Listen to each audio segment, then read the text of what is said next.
Ce qu'est le PAAT. Le PAAT est né de fonds européens, tout simplement parce que, étant en charge des fonds européens au pays de Saint-Malo, j'ai vu qu'il restait une ligne, l'agriculture, qui n'était pas mobilisée. Il restait 70 000 € sur la ligne en crédit à utiliser.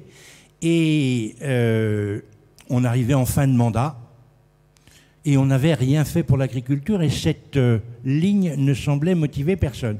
Donc on a monté un dossier à la communauté de communes et on a eu ces 70 000 € qui permettent de financer une partie du salaire de Quentin dont on parle beaucoup ce soir. Alors, on va faire simple. Le PAT s'inscrit dans le PCAET. Personne ne comprend. Le plan alimentaire, agricole alimentaire territorial s'inscrit dans le plan climat, air, énergie de la communauté de communes dont s'occupe Sylvie Chardin, maire du Minic. Et on a développé 6 axes, ou 7 axes, 6 axes si je ne me trompe, d'action pour l'alimentation.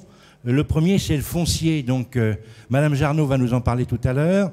Le foncier, c'est compliqué parce qu'il faut suivre des chemins de traverse parfois pour accéder au foncier et ce n'est pas facile. Donc, le premier axe, c'est de trouver du foncier pour les agriculteurs.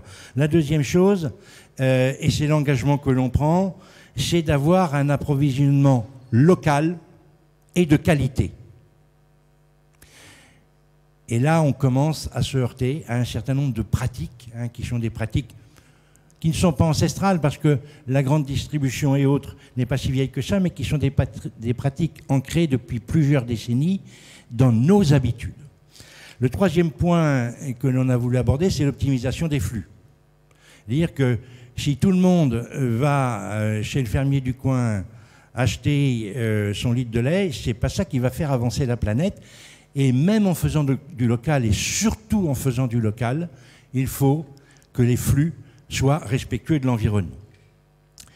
Bien sûr, on le fait pour nos cantines, mais il faut le faire pour tout le monde. Et donc, ce qu'il faut, c'est développer une alimentation locale pour tout le monde, pour tous ceux qui veulent en profiter.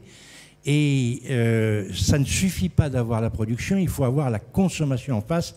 Et croyez-moi, ce n'est pas toujours facile. Et puis, nous sommes ici pour communiquer, on ne travaille pas en chambre, on travaille avec la population, avec les citoyens, avec un certain nombre de militants. Et la communication, eh bien, on l'a réussi ou on ne la réussit pas. Vous êtes relativement nombreux ce soir.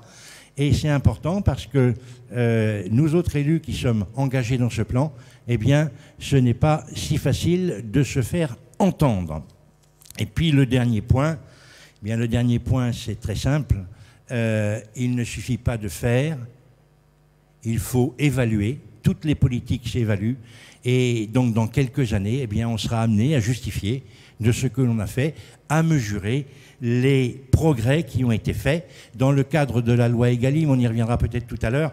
Mais comme vous brûlez d'impatience d'écouter Karine Jacquemart, eh bien, je vais tout de suite lui donner la parole en la présentant.